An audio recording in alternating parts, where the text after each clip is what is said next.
in, ladies and gentlemen, to MBR, or as we like to call it around here, Nothing But Rants, the show where I find topics that I'm oddly passionate about and I pontificate upon them. These are not hot takes, but rather takes that I'm hot about.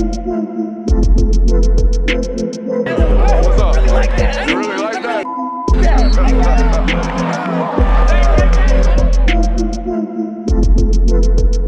Let's shut up and grind some tape.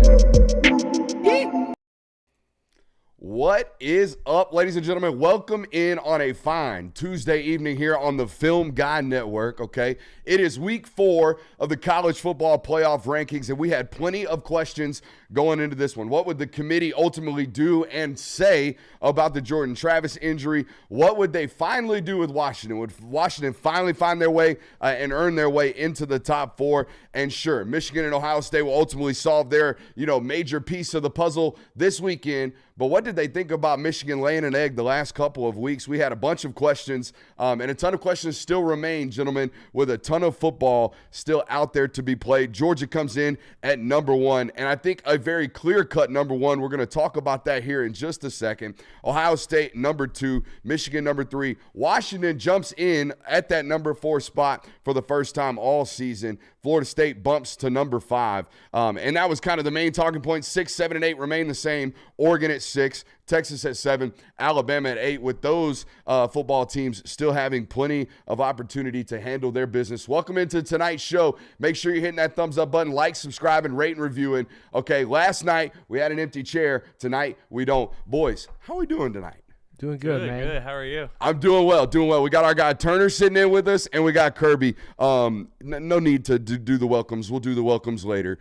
Initial thoughts on the top 25 reactions. Kirby, we'll start with you.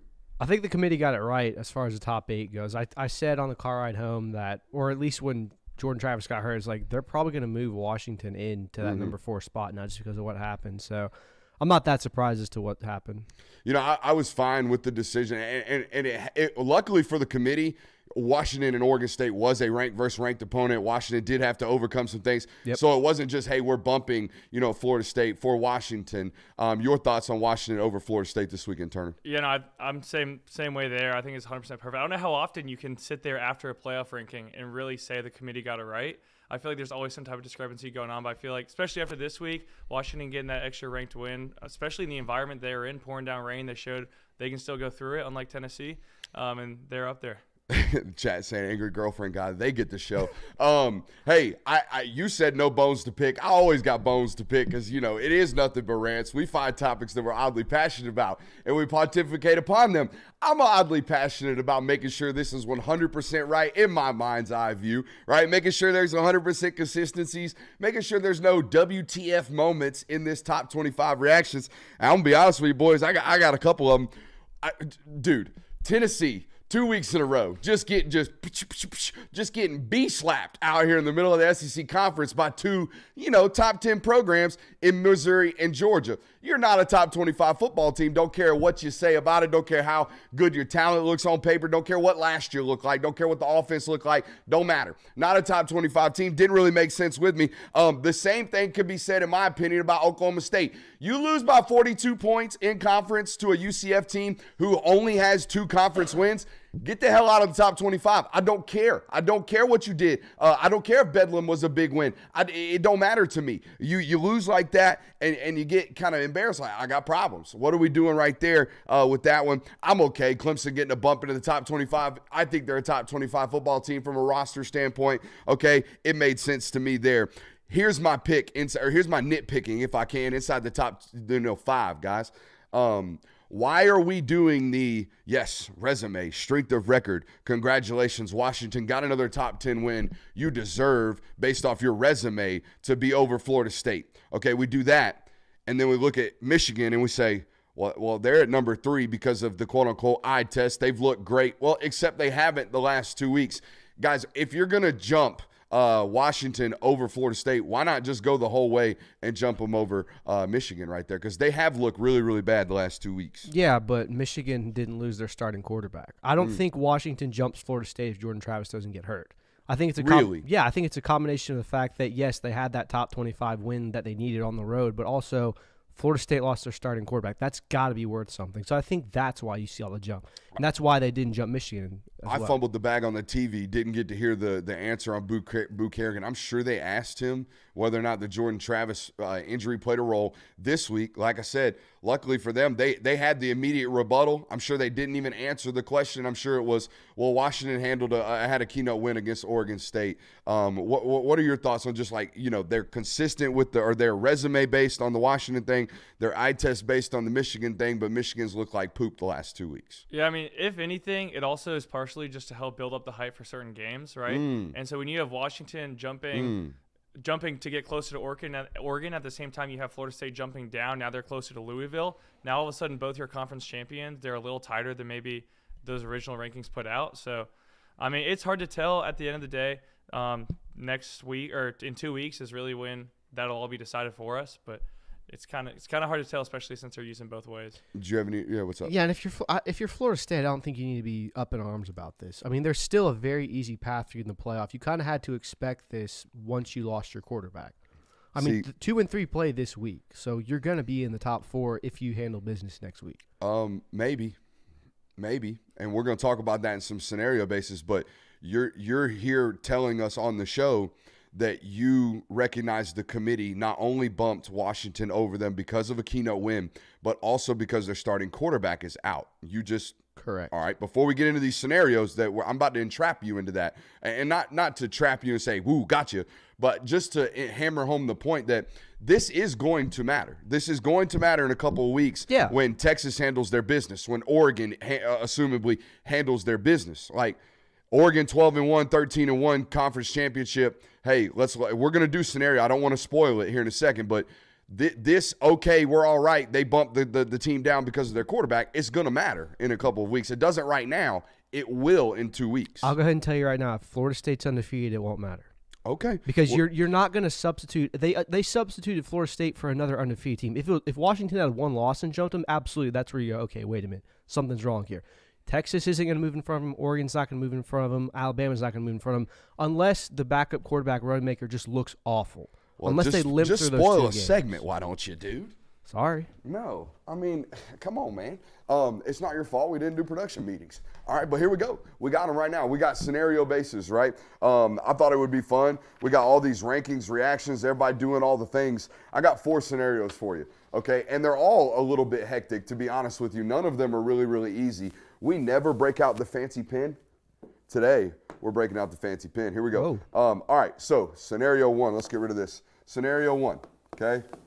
Scenario 1. Here we go. All right, scenario 1. Georgia wins, okay? UGA wins, all right? Got it. All right, they're in, all right? Michigan or Ohio State. We'll just call Big Ten undefeated, all right? That's Big Fin. Big Ten undefeated, okay? We don't want to make any decisions here. We don't want to make any sides, pick any sides. We'll call the Big Ten champ. They're undefeated. Washington wins out. That makes that nice and easy, okay? Florida State wins out. All right, there's your 4. All right, and Texas is your Big 12 champion as a 12-1 team, gentlemen. All right, Georgia definitely in, correct? Correct. All right, Big 10 champ definitely in, correct? Correct. Correct. All right, Pac-12 or the ACC champ or the Big 12 champ. All right, how do these 3 sort out? We're just going to take all the undefeateds? Well, I mean, Washington gets the 3 spot. All right, Washington gets the 3 spot. Best resume. All right, between these 2 teams, Florida State and Texas having assumably avenged their loss. All right, are they set to play Oklahoma if Oklahoma wins out? What's going on in the Big 12 championship game? I believe I saw Oklahoma so. State still got a chance to play in it. Yeah, they're playing Oklahoma. They're playing Oklahoma if Oklahoma wins out, so they will presumably avenge their only loss. All right, and Florida State now doesn't have their starting quarterback. Here's the debate scenario 1. You forget Florida State versus Texas. You're also implying that Florida State undefeated will have beaten a top 15 team by the time they beat Louisville. So correct. They're going to be it. All right, you think it's Florida State. Texas is going to avenge their own loss and have a top 15 win. But you still think Florida State. What do you think? I think it depends on what those scores look like. If Florida State comes out here barely scraping by Louisville, I just have Texas in. The same thing if Texas barely scrapes by Oklahoma. Yes, they do avenge that loss. But if Florida State clears them, backup quarterback looks just fine, then I say keep Florida State in. So, bottom line, Florida State's in a win with style points type of scenario the rest of the year with a backup quarterback. Yeah. All right. Let's remember what happened in 2014. The same thing happened to Ohio State. They made the playoff and they won the whole thing. That's a very good point. That's definitely going to be playing in the back of the committee's mind. But it's still, even in scenario one, it's still kind of a, not necessarily a coin flip. We'd say 55% leaning Florida State, prioritizing the undefeateds, which, by the way, the committee has shown a history already this year of kind of favoring the records, the win-losses, except for Missouri the last 2 weeks, ranking them over Louisville. That's the only kind of inconsistency in that standpoint. Yeah. But here's the deal. This is as easy as it gets, gentlemen. All right, for this college football committee, scenario one right here, this is it. Everybody wins out. They still got somebody going home pissed off, right? Texas is going to be like, what the hell? Yeah. We did everything possible, and we still get shit on. All right, but we're going to take Florida State in there. We fully believe, not yet, but let's not get too far. That's one of the ways that Florida State kind of secures a way into the college football playoff, but it's still hairy. You got something? Yeah, I think especially with UGA winning out, that makes Texas's win over Bama drop down even more. So that big win over Bama drops outside the top 10, assuming they lose to UGA. Hell of a point. So that'll really factor in. All right, let's go to scenario two. Here we go. Scenario, we're going to start abbreviating here, guys. All right, scenario two. All right, we got the Big Ten champ, okay? By the way, as I was writing these out, Big Ten's just got a cakewalk. All right, whoever wins this weekend, congratulations. You're getting to the college football playoff because Iowa's some shit. We all agree. All right, boom. Yep. All right, so Big Ten champ wins. All right, in this scenario, Oregon has won out. All right, they are a Pac-12 champion at 12-1. All right, let's make sure we put the 12-1 there. All right, boom. Bama wins out. All right, they are 12-1, leaving also UGA, the two-time defending champion, 12-1. Okay. Let's go. Texas wins out. Okay. Texas wins out. They're our Big 12 champion at 12-1.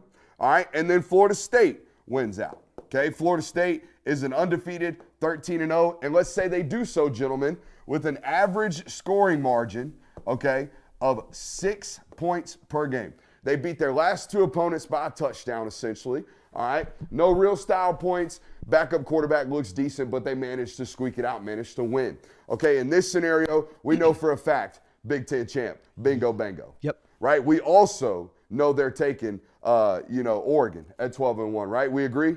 Yeah. Yeah. We all agree there. We're all in solace. Yeah. All right. Now, the SEC champion at 12-1 is not missing a college football playoff, correct? No. All right. So Bama is in. That's 3. Now, the discussion now becomes, ladies and gentlemen, about a 12-1 UGA, a 12-1 Texas, a 13-0 FSU. In this scenario, who is the fourth team and why? It's Florida State Why? because they're undefeated. And they're an ACC champ? Yeah. Are they better? Are they a better football team than either Texas or Georgia? I wouldn't put them up against. I wouldn't say they're better than Georgia. I mean, Texas. It's a It's shootout. the college for me. football playoff committee's job not to make sure we have the 4 best teams at the end of the year. Absolutely is. But So- you also have to take in consideration a loss. You do, but And you can't punish a team for going undefeated either. no, but you can't punish them for not being at their best due to unfortunate circumstances. I agree. I feel like after they put TCU in last year, they kind of said you don't have to be the best team. Like realistically, sitting there at the Final Four, no one thought that TCU was arguably the best team in the country, especially after they lost to Kansas State, and then Bama came out and waxed them in the bowl games. Yeah. I think Texas gets in with that spot, especially they avenge their loss. Florida State doesn't get by with style points. They look like they're not the same team. And now Texas's win over Bama helps them out. Hey, this is tough right here. I know this is our base. This is where we stay. Yeah. You go 12-1, you lose a 1-score game, field goal kick game, or kick game, ball doesn't bounce your way against Alabama, and you do what you've done over the last month and a half. That's some tough shit for a 2-time defending champ. I mean, it's definitely not fair, and it's definitely what you're going to hear clamoring for. Oh, this is why we need a 12-team playoff. And I agree. That's probably the most unfair thing, and Georgia's had the hardest road to get there. But if you lose, you have to basically you're at will of the other teams, and if all these other teams win out, you're not going to be in the playoff. All right, who do you got? Of these 3 teams, who would you push forward? I think I would love for UGA to go in, but You I already think said committee's putting Texas. Texas in there. All right, you said Texas. Who do you got? Florida State. You're sticking with Florida State. I'm a big 4 best football teams guy. There ain't no doubt in my mind Georgia's one of the best 4 football teams in the country. All right, and if they go to a college or a SEC championship game and lose, it is what it is. I think realistically, UGA is a better team than Texas, but Yeah. I with the agree committee, with you that. never know. All right, so again, scenario 2, not all that tough, but still pretty tough. Got 3 real decisions to make right there. How's the chat liking this, by the way? I can't quite see what's going on over there. Everybody vibing? Looks like it. All right, here we go. Scenario number 3. We got 2 more of these, and the last 2 are pretty hectic. Here we go. Scenario number 3. Like I said, hey, shouts out to the Big Ten. Congratulations. Y'all still playing divisions, and your conference championship game is going to be favored by 30 points. Okay, so congrats. All right, whoever wins, or whoever wins this weekend gets there. All right, now, scenario number 3, we got Oregon winning, okay? We got Georgia winning, okay?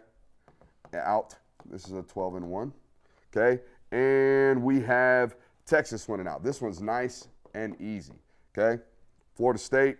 Why did I even write scenario number 3? That sounds like scenario 1. Yeah, it is scenario number 1. Let's go scenario number 4, which is actually scenario number 3.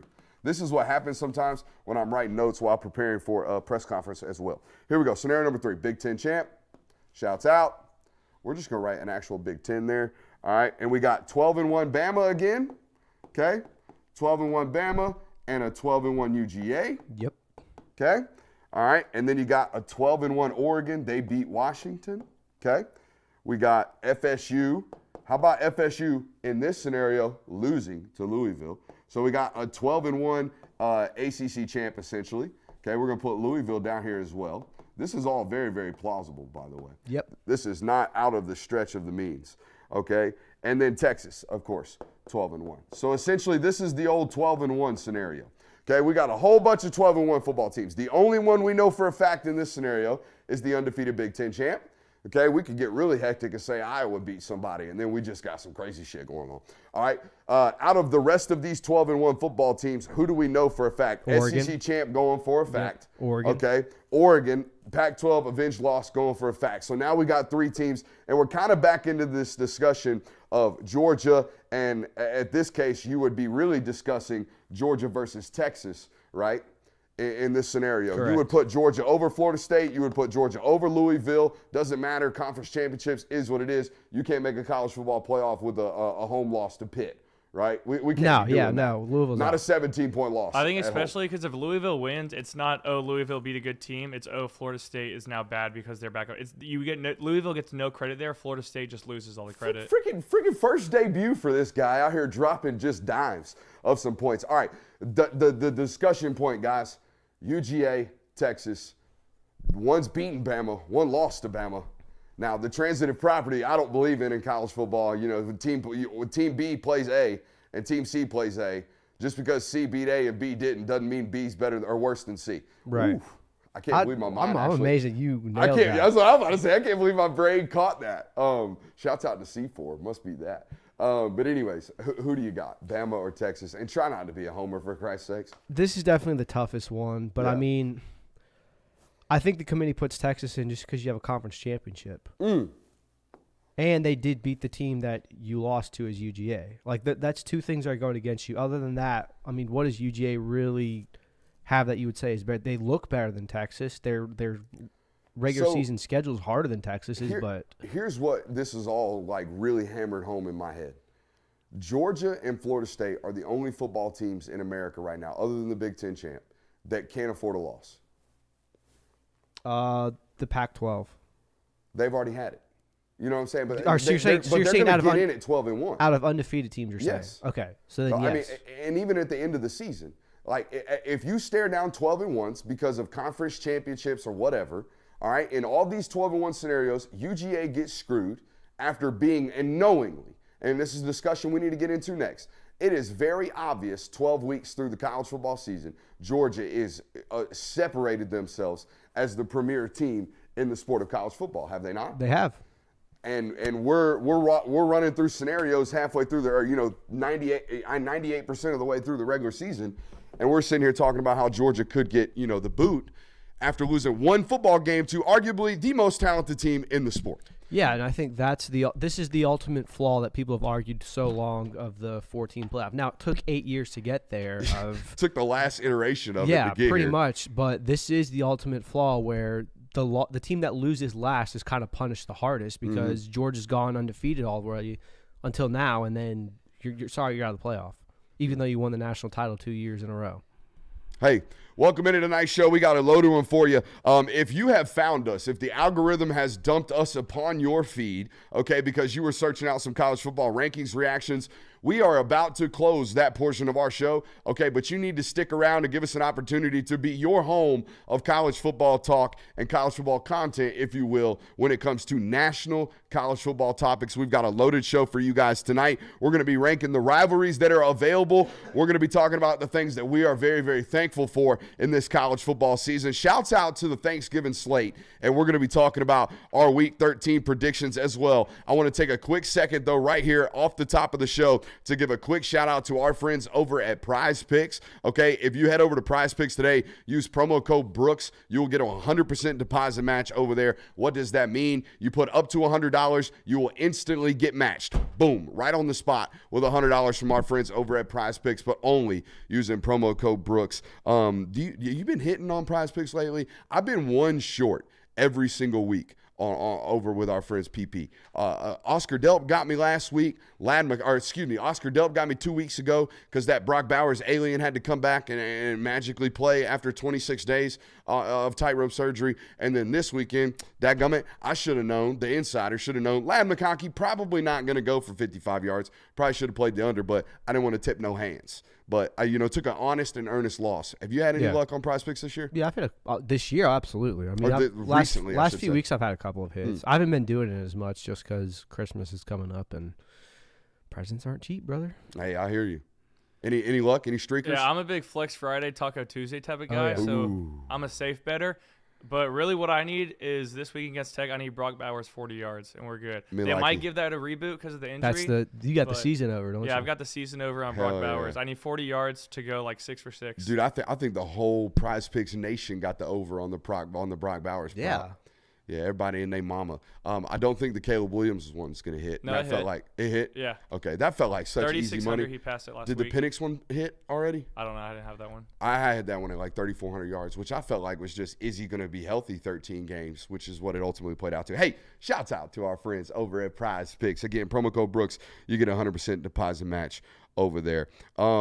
Just to wrap up the scenario discussions, I pray that we don't have the chaos that is available amongst ourselves, because if we do, there's going to be like 3 or 4 teams that feel pissed off and feel like they've been stolen an opportunity to win a national title. And they'll have legit arguments for it, and they too. will. It's not it's Georgia 2018 where it's like, you had 2 losses, guys. Sorry. Yeah. You'll have legit arguments to be mad. I think that's one of the best things about the 12-team playoff is it's no longer, if you don't get in, you can't win.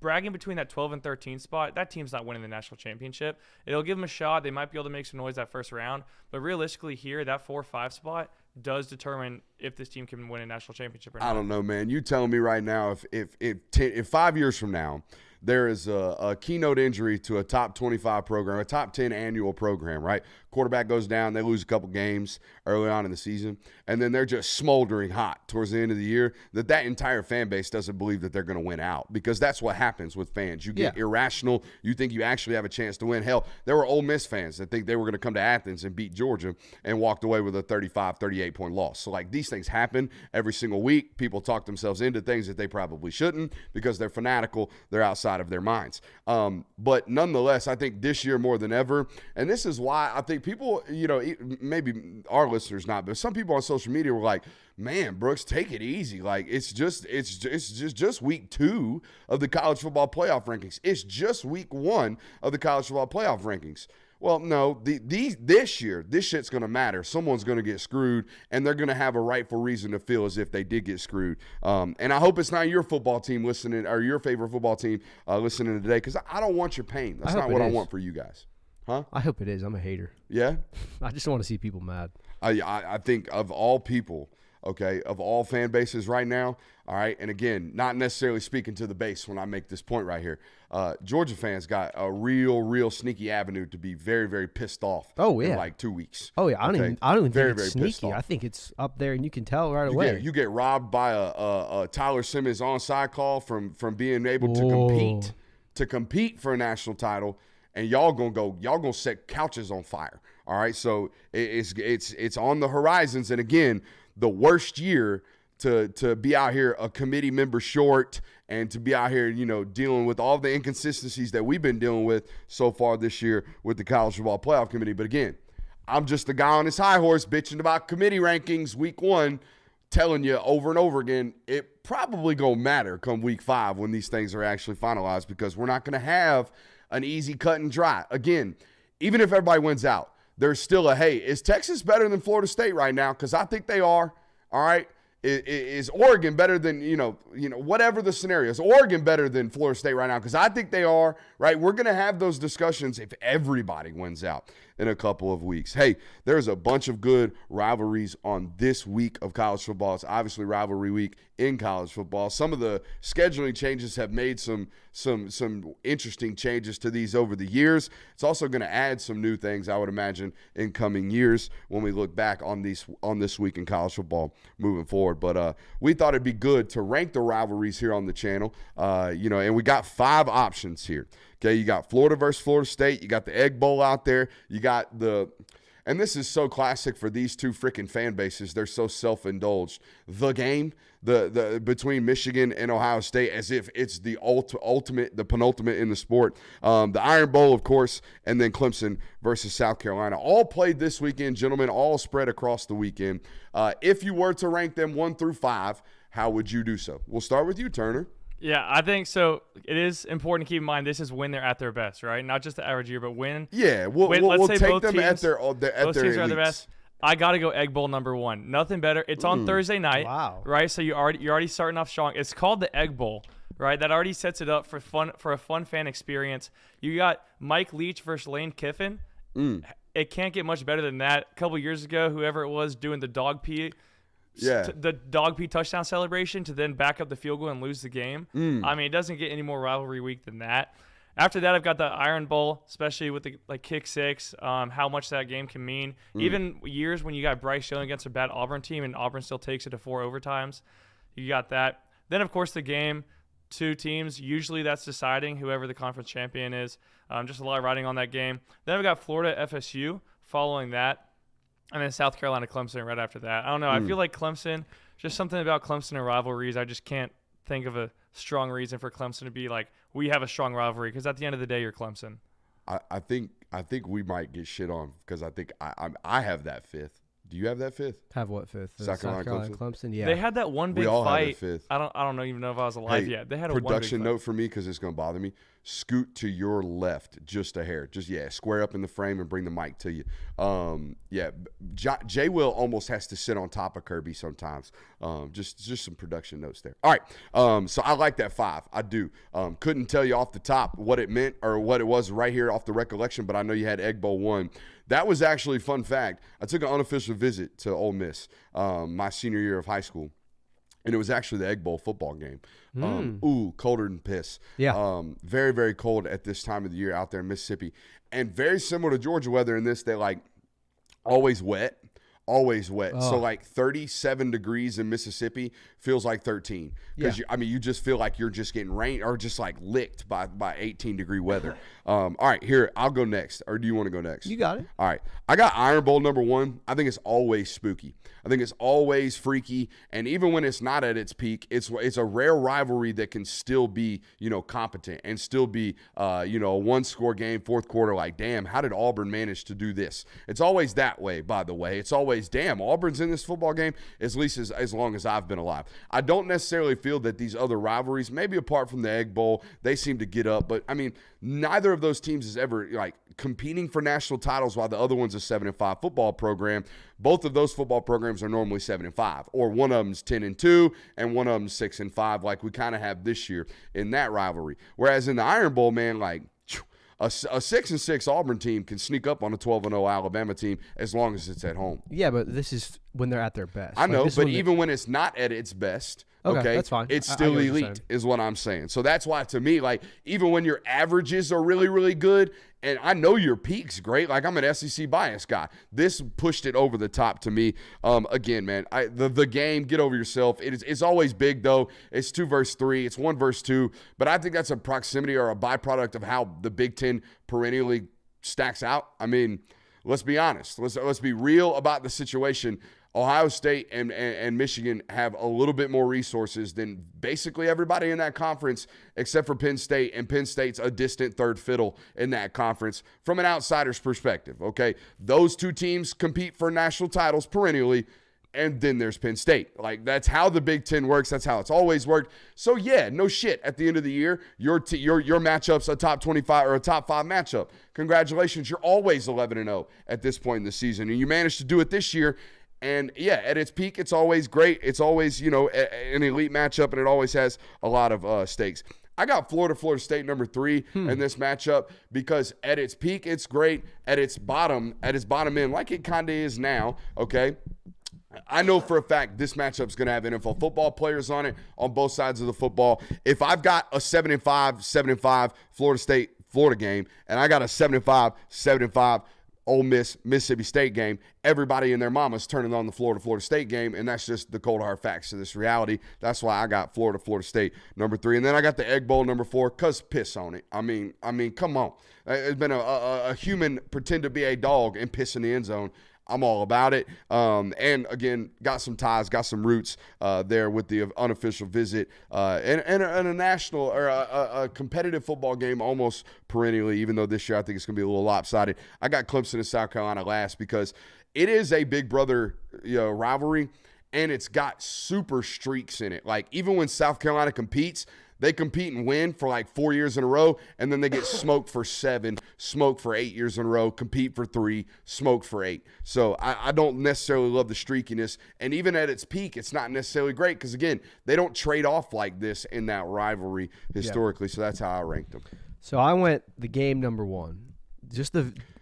Go ahead. Well, I was just gonna say, get over yourselves. Get over yourselves. The whole idea, like, there's a guy in this space, okay, in this college football podcasting space that self-proclaimed himself the number 1 show. Get over yourself. Like, no, I hate this stuff. The game, the Ohio State. Get over yourself. I gotta say, one of my favorite things about the game, if I remember correctly, don't they both go in through the same tunnel? Yeah, I mean, that is one of the best things. You know what I mean? Like, the film guy. Yeah, Get over yourself. I wasn't gonna say that, but I was kind of like, you realize sticker on Inventor the of wall. the realize what study you're over doing, here. right? Like, I mean, like. No, I understand the contradictory to the take there. That's why I hammered it as hard as I did. Okay, but no, I think that those two teams constantly hate each other, and when they're at their best, games like these are so consequential, and they hate each other so much. I mean, the anticipation around this game this Saturday is going to be so high just based on everything that's happened this season. Oh, big time. I think that's probably the best rivalry. Close second, though, is the Iron Bowl. I mean, killing trees, cousins shooting each other, things like that. Tree balls. Yeah, like that's as southern as rivalries get. I love that. They gonna die? All-time bit from Harvey Updike. Oh, dude, not a bit. Full commit. That's a full send. That's not Facts. even a bit. A bit would have been calling in, faking it. I poisoned him, tree, Paul. Yeah. It was nuts. But yeah, it's an elite number 2. I like it as a 1B instead of a number 2. Yeah, I would definitely say it's a 1B. Yeah. I think those two games are the perennial rivalries in college football. Does Alabama have the most of these? What do you mean? Alabama's got Tennessee, LSU, and Auburn every year. Every single game in the Big Ten has a trophy. So, Well, like, He's got a point. the amount of fake rivalries that exist in the Big Ten. that's true. But, like, how much, I don't know if there is one, but, like, Minnesota, Iowa, I'm sure has a trophy. And it's like, come on, why are we really getting up for that? I think mostly just because of where we are located, the historical context of these rivalries gets that much more inflated. Like, if you ask an Ohio State fan or a Michigan fan, hey, what's the third Saturday in October? They wouldn't be able to tell you. Oh, get off my planet then. I mean, you're from the South, though. College football is a national And we run this sport. College football is a national sport. Nah, it's a regional sport. That's where you're wrong. College football is very much so a regional sport. I mean, the South definitely runs it, but there's definitely other teams that exist. So now, that being said, you are correct in the sense that like the Big Ten be doing numbers. Yeah. TV numbers are nuts. Yeah, for like- Ohio State, Michigan. So I'm with you. yeah. And then this one I haven't really grown up to watch it in its heyday, but back in the 90s, this was a nasty rivalry. Florida State versus Florida, when those two teams were at their peak. That was a fun rivalry to watch, and they still do hate each other, and it still has the potential to pop off like that. It's definitely been kind of dormant now, but I put that at number 3 just because of, like I said, when it's at its best, it's must-see college football. Facts. Number 4, I've got the Egg Bowl, just because those two teams are never really great. They're never national championship contenders. They're usually at best they're 9-3 teams fighting for a New Year's Six bowl spot, but they hate each other. Yeah. They hate. I mean, I was looking on Instagram today. Apparently, there's someone called in a bomb threat. Like, I'm gonna bomb the stadium where the Egg Bowl is, like just because they hate it that much. Jesus. Yeah, like and I don't. It just means more. It does. It does. And then I've got South Carolina Clemson at 5. I don't have a problem with that rivalry, but there's just not a lot of moments in it that stick out to me to make me go like, wow, those two teams hate. I think there was a brawl once, but other than that, like it's not consistent enough to where you go, hey, this is a game we have to tune into, even if these two teams aren't good, just because they hate each other so much. I've been to Oxford. I've been to Starkville. I know a little bit about both programs and both school bases. I would imagine people from Ole Miss and people that went to Ole Miss think that the folks that graduated from Mississippi State and Starkville are so lesser than. Oh, and yeah. Mississippi State folks probably think they're the most uppity folks in the world. They probably use the word uppity too. Them uppity rebels, which is probably a statement that has never been said outside of this rivalry. Yeah, I mean, So there you go. It's definitely similar vibes to me of Georgia Tech, but it just so happens that one team has dominated that rivalry for the last 30 years. So I don't even know if it would be that. It would remind me of like a scenario where one brother goes to like, prep school, and then the other brother stays in public school. And you know the difference when you meet them when they're 23. Yeah, I feel like Ole Miss definitely feels like it's like a class rivalry. Like I feel like Ole Miss and the Grove versus they're the people uppity with folk. the cowbells. I mean, yeah. Sundresses and boots, whereas you go to Mississippi State's campus and Everyone's in jeans. right on. It's like I said, it like you said, class rivalry, very similar to Georgia Tech in that instance. How so? Georgia Tech's just a bunch of nerds. Exactly. No. This is high class. I drink out of nothing but like glass and chinaware, and the other folks drink out of solo cups and spit chewing tobacco. This is not nerd jock. That's what Georgia Yeah, but Tech that's a seems class to be. rivalry, like you said. That's classism, but dude, we're talking about two different classes. Or Yeah, four but different I'm classes, saying technically. it's a class rivalry in that instance where one team looks at the other team and goes, "Ugh, Okay. we're better than you." Okay. That's what you're saying. Yeah, that's what I'm saying. All right. I think we got misconstrued. I was saying those are four different classes: jocks, nerds, uppity, redneck. Yeah. Kinda. Yeah, Right. it's The still a four class four rivalry. genres of college football in those rivalry discussions right there. But no, I like our ranking systems there, and it's ideal that all of these come around. Thanksgiving, and I think Thanksgiving is the ultimate time for a football fan. Obviously, Oh, it is. I think I can get a little inundated with the college football, though, even for a guy like me. Like, I get a little bit too consumed with how much college football is available sometimes. You think so? Yeah, I mean, I do, especially on Thursdays, like when NFL gets kicked in. And not to say that I've watched a single quarter of NFL football this year, because I haven't. Like, I think there was a really good game on last night. Didn't two of the Super Bowl contenders play last Yeah, night? Kansas City Eagles, lost Chiefs. to Philadelphia. Who won? The Eagles did. The Eagles did? Yeah. Okay, so like again, don't I'm not out here because I'm just so consumed with college football. But even on Thanksgiving, it'll be like a little bit too much for even a guy like me. I'm rocking Tuesday, Wednesday night action throughout the year. So Ooh, seeing we like got some SEC action football, tonight. Murray's calling a action game tonight. Shouts out to Murray. Shout out to Yeah, Murray. seeing SEC and just high level football throughout the week is nothing better than just sitting down, being lazy, not doing any work. And We're watching gonna call football. what Mississippi State's gonna put on the field Thursday high level football. That's what we're gonna classify that as. It'll be fun. You never know what'll happen. I ain't classifying that as high level. I wouldn't call it high level football, but it's entertaining. It's something you want to. Oh, I got to see that game. They It's gonna higher hit. level than like Bowling Green and whoever they're playing tonight. Shout out Jay Will. Shout out Jay Will up there in Ohio watching the what are they? I think they're Bowling I Green. think What are they're they? the Eagles. The or something. Falcon or Eagles. Or Falcon. Falcons. It's a bird. It's a bird. It's some kind of bird. Anyways, make sure you're hitting that thumbs up button on tonight's show. We got way too much show left to go, so we got to get after this. Matter of fact, we're gonna skip entirely. We might come back to it. Things you're thankful for. We might sign off on that one. I even got rank the sides. We might have to do rank the sides later as well. All right, week 13 predictions. Let's go ahead and get after it. Make sure you're hitting that thumbs up button, like and subscribing, rate, review. And by the way, if you're listening to us, okay, if you're on podcast platforms, we are available. I don't even know why I'm doing that. Jay Will's not here. Podcasts aren't getting ripped. We do have podcasts available when Jay Will's in town, but he's not in town, so his job's not getting picked up because I'm not going to sit here and do it. So, yeah, make sure you're hitting that thumbs up button, like, subscribe, and rate, review, and all that good stuff. Week 13 predictions. Let's get right into the big one. Ohio State at Michigan. I believe Michigan favored by a couple of points in this football game. I didn't check the line. Yeah, I haven't checked the lines. Will you do that for me, Turner? Will you check the line in this football game while I set it up? I've gotten in the habit of not looking at them just because. Yeah, because we do guess the lines, but it's a 2 weeks, 2-show week this week. It's Michigan by 3.5. Michigan by 3.5 in this football game.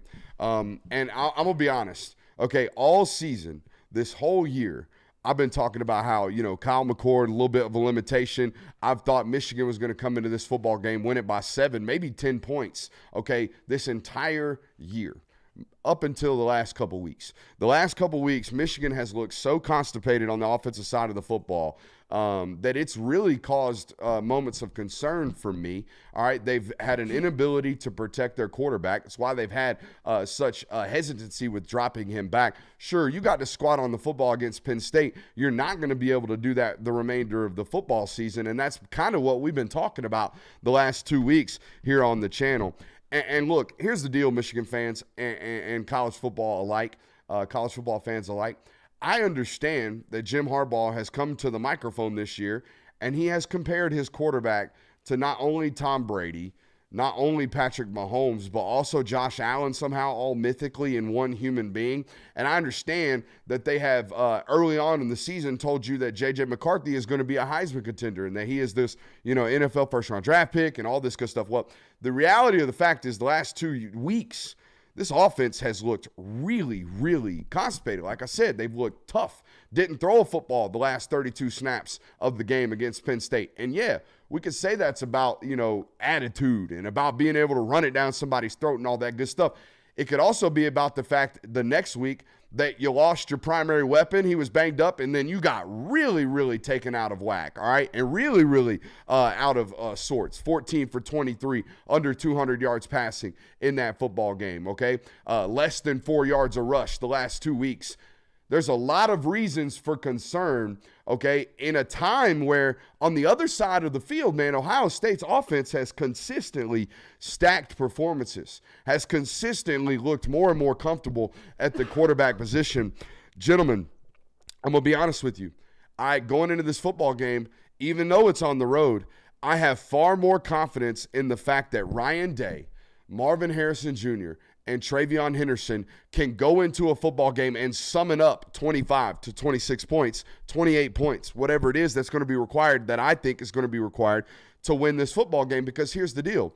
I don't think that Michigan's going to be able to line up for 4 quarters and just bully the shit out of this Ohio State defense, because that's not who they've been molded to be. No. This Ohio State defense this year with Jack Sawyer, JT Tuamaloau, Jesse Eichenberg, okay, Steel Chambers, this front six, they are mature, they are about their business, and they have shown through 12 weeks that they're not going to get leaned on. I like Ohio State in a 3-point football game. Would you say they're tough?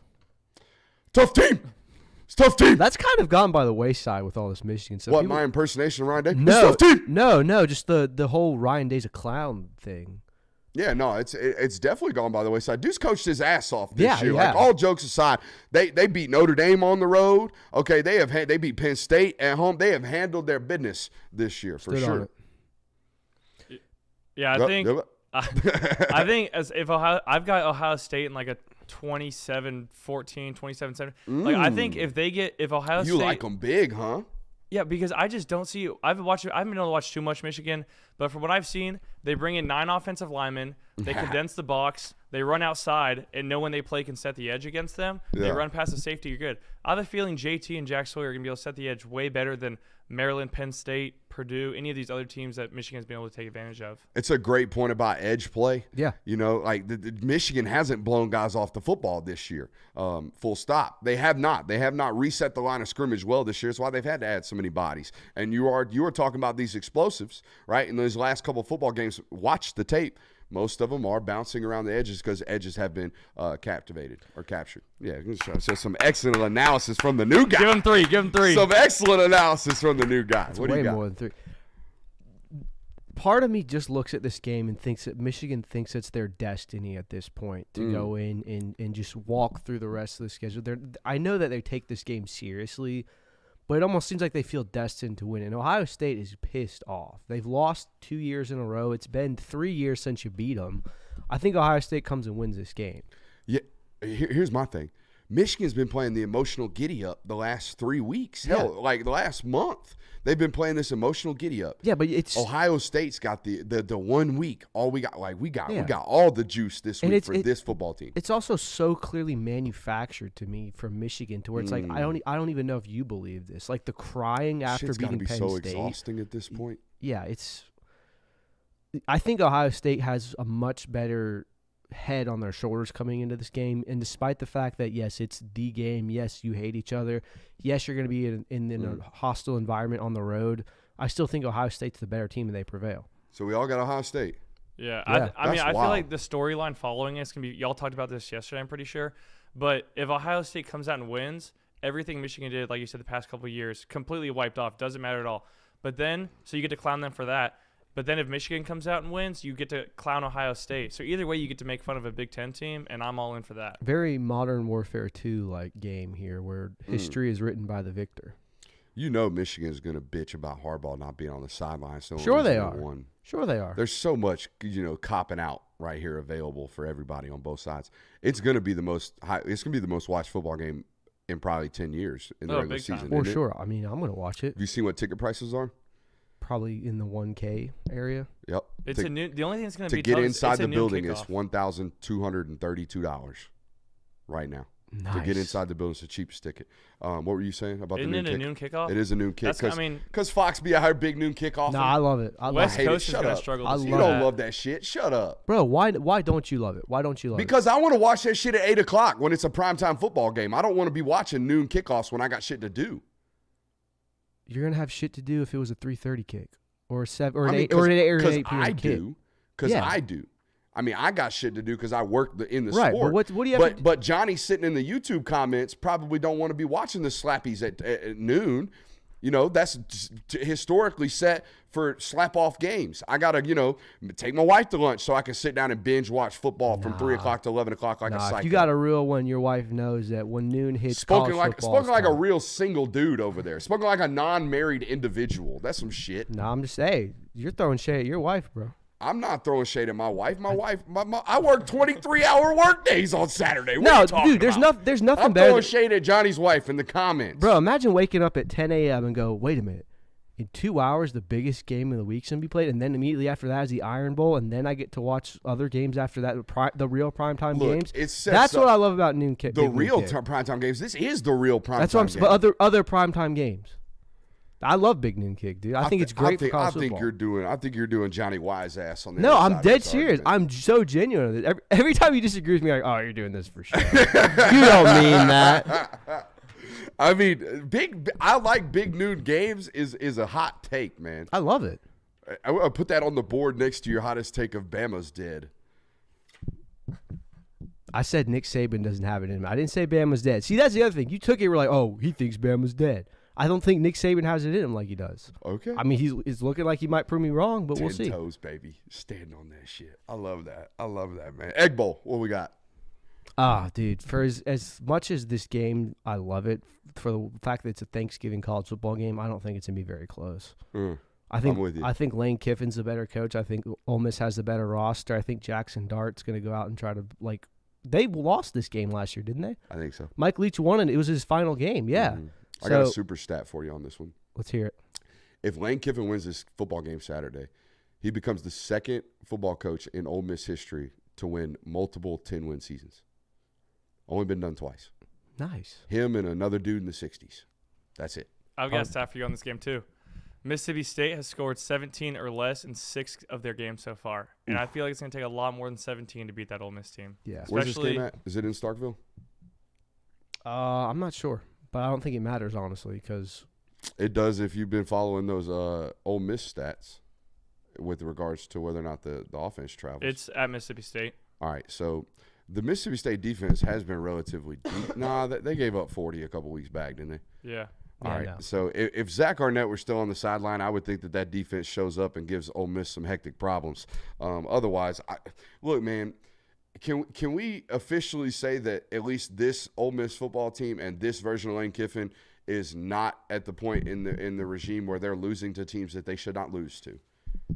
They lost to Georgia and they lost to Alabama pretty convincingly. Yeah. Everybody else they've controlled because they deserve to control. this was the one year where I was like, Lane Kiffin usually has one of these games where it's like, Ole Miss, you shit the bed there. But they Lane and Sark this year. They both have handled everything. So I think I can't imagine why against a Mississippi State team that you're far superior to you would lose, but it's still on the table for you. Very much so.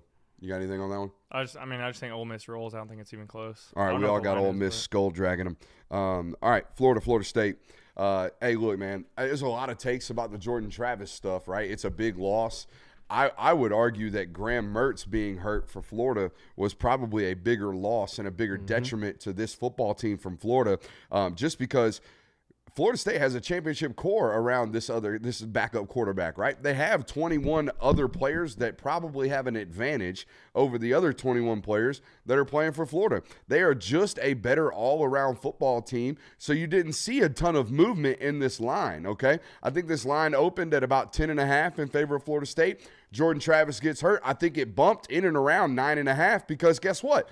Florida's starting quarterback went out with a shoulder injury as well. And again, I think that Florida State should be on paper, they're a 9-point football team better than Florida from a top to bottom standpoint and just from a maturity standpoint across the board. They're just better. Absolutely.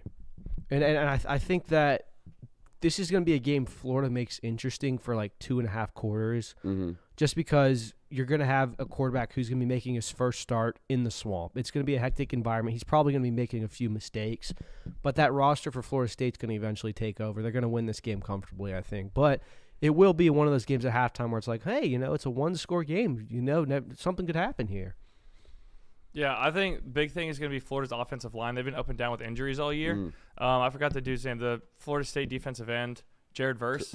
We've forgotten his name every week. Yeah. Bro, no, just every week. I want to call him Jared Verse or Jared Curse every Jared time. Course. Javon Curse or whatever, the other defensive end that was like elite in the 90s. But yeah, Jared Verse. There you go. Jared Verse. I think it being in the swamp is going to help a lot, especially with 2 starting quarterbacks. But my prediction for this, promo code Brooks on Prize Picks, Ricky Pearsall and Keon Coleman over. Backup quarterbacks, it's going to be a hostile environment for both. Even playing in front of that many people, your first time as a Florida quarterback. I think they're just going to start throwing it to their best player. If you're a backup quarterback, you're getting rattled. What do? You get the ball in your best player's hands. I think Keon Coleman and Ricky Pearsall are both going to have big games. Hey, man, we joked about Wally Pipp yesterday. This guy's out here sliding in promo codes. This guy's out here delivering elite takes. He's doing good, man. He's having a hell of a first Jay Will goes debut. home for his birthday. He comes back with no job. Watch out. Oh, whoa. I mean, I was thinking 4th chair. You know what I mean? I was thinking just Watch add out, a Jay new Will. one. Just thinking maybe add a new one, man. See, I'm coming for the spot. I like it. I like the competitive juices, man. On his birthday, too. I like Florida State 27-17 in this football game. Yeah, I think that's about where you would get it, where it's like, and it's going to be, 14-10 at halftime, one of those games where it's like, hey, anything could happen, and just Florida State ultimately wins this game. What, you got a score prediction, or you just like Florida State? I think Florida might be able to come out with a victory. I do not like picking Florida. I do not want them to win unless it helps us down the line with the getting into the playoffs. It would, by the way. But it definitely would. But if we win, if I'm able to look in hindsight, if we win out, I want Florida to get obliterated. But Florida, could help us out. I love your Ricky Pearsall take because I think he's he's within shouting range of 1,000 yards. Yeah. And just last game if they don't make a bowl. And even if they did, I wouldn't strike Ricky Pearsall as a opt-out guy. So he's probably going to play in a bowl game, but probably fighting for 2 more for some draft stock purposes there, and for that program in general. That program needs an additional 15 practices during the bowl season. Yeah. They're a young football team. They need to get after it during that bowl season. They also need something to hang their hat on recruiting to say, hey, yeah, we were down this year, but we had a 1,000-yard receiver. And he was 100%. A white guy, so. Real lunch pill. Real lunch pill athlete. Hey, Clemson versus South Carolina. I looked it up today. I knew it was bad. I didn't know it was this bad. Early in the season, everybody talking about South Carolina's offensive line, how porous it was. And I think that was constantly talked about because they were constantly playing relatively big football games. They opened the season against North Carolina. A couple weeks after that, they play a tight one on the road against Georgia. They got all these like big national. I mean, that Georgia game is CBS 3:30. That ESPN game against North Carolina to start the season, week 0. That one's big primetime football game. I think everybody was out here like, damn, that poor Spencer Rattler running for his life. Everybody's talking about it. Did they improve? Hell no. Hell no. I looked it up today.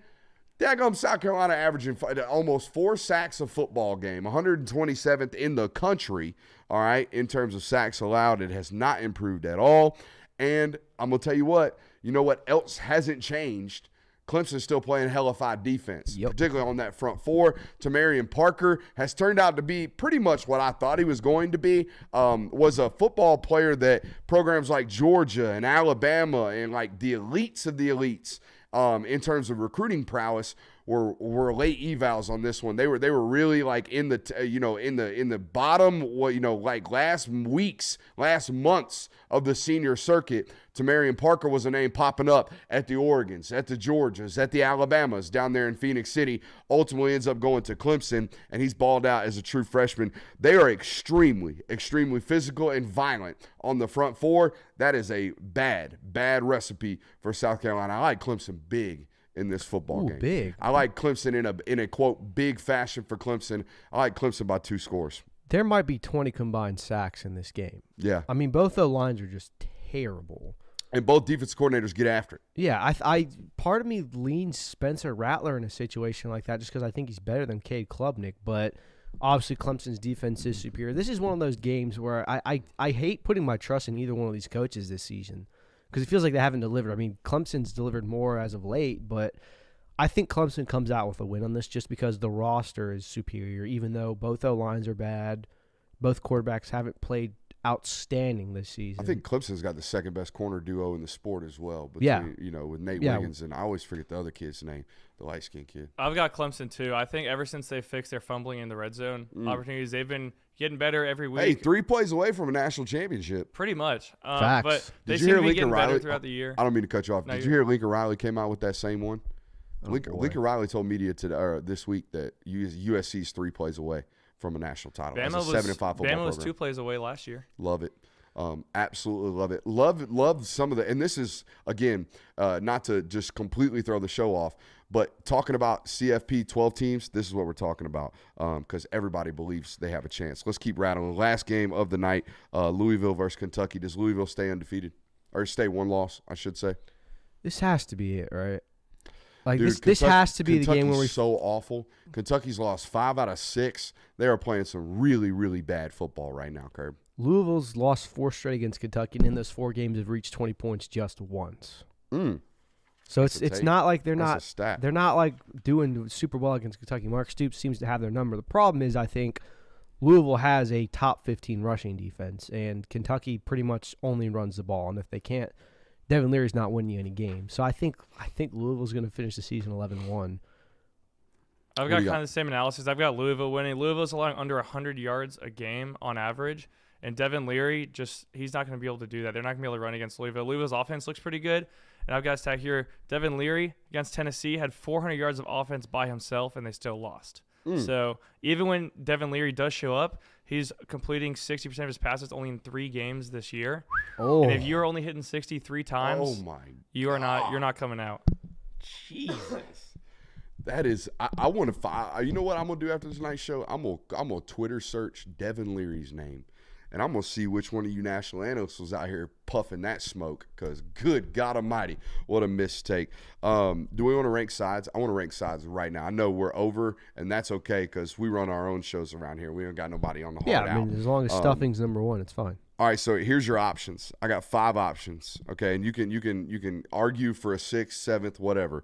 All right, here's your 5 options. You in the chat as well. I want these in the comment sections. Rank them. All right, in no particular order right here, okay. Any type of corn casserole, corn-based casserole, whatever that's got going on. Mashed taters, green bean casserole, stuffing, or dressing, whatever you call it. They're not the same, by the way, but we're going to categorize them as the same. And then mac and cheese. Did I miss any keynote sides here? You're like a canned yams guy, No. or, anything like that. And once it gets any like cranberry sauce, I think that's more of like a dessert than an actual side. Okay, so those are my 5 options. I mean, my favorite part of Thanksgiving is the dessert section. So okay, but we're sticking to sides We're not because, talking desserts. Not talking desserts. That gets way too complicated. Just going sides. Number 1 is stuffing. Number 2 1 is stuffing. 2 is mac and cheese. I like it. What was oh, you know what you need to add on there? Cornbread. Okay. Cornbread's actually 2. Okay. Cornbread. You know what? I'll you know what? We'll get rid of. That's corn based. We're gonna associate that with corn based. So corn casserole. Yeah, but I don't want corn casserole. Bread. I want Any type cornbread. of corn. We're going in that category. So you got the corn category too. I want cornbread though. That's what I'm saying. It's Leave- corn category. Leave the casserole Cornbread. out. No, casserole. I understand casserole your cannot be with preference, my dude. cornbread. Go on. All right, so it's stuffing, cornbread, mac and cheese, and then what were the other 2 options that you had? You got mashed potatoes or green bean casserole. Mashed potatoes and green bean casserole can get Dead lost, last. bro. That's going to be Sucks. for me as well. I'm going. Sorry, Mom. 5. I know you love making that, but I'm that going shit is 5 gross. green bean casserole. I'm going to go 4 cornbread. I'm going to go 3 mashed potatoes, 2 stuffing, number 1 mac and cheese, as long as it's made well. No breadcrumb on the mac and cheese. Just All right, give me where a does good regular toasting. bread fall in this category? My grandma makes bread every single year. Just and it is the homemade like loaf? Yeah, homemade loaf. It's Has probably it got butter and garlic on it? It's got whatever you want on it. It is Okay. definitely the favorite dish that the whole family eats. Say less. We try to get her to make it for every single holiday, but she says only Thanksgiving. Nice. But I've got that bread is number 1, if that's an option. I've got mac and cheese Yeah. under that. I've got mashed potatoes under that. I don't really eat stuffing, Bro. so by nature that's a 5 or a 9. You were That's a doing vibe. so Or good on NA. this show, and now you're off. Yeah. You were Jay you Will, were come hot back, until then. please. Come on, Jay Will. We need a stuffing guy with us. And Full then, stop. I mean, that only leaves corn casserole and green bean casserole.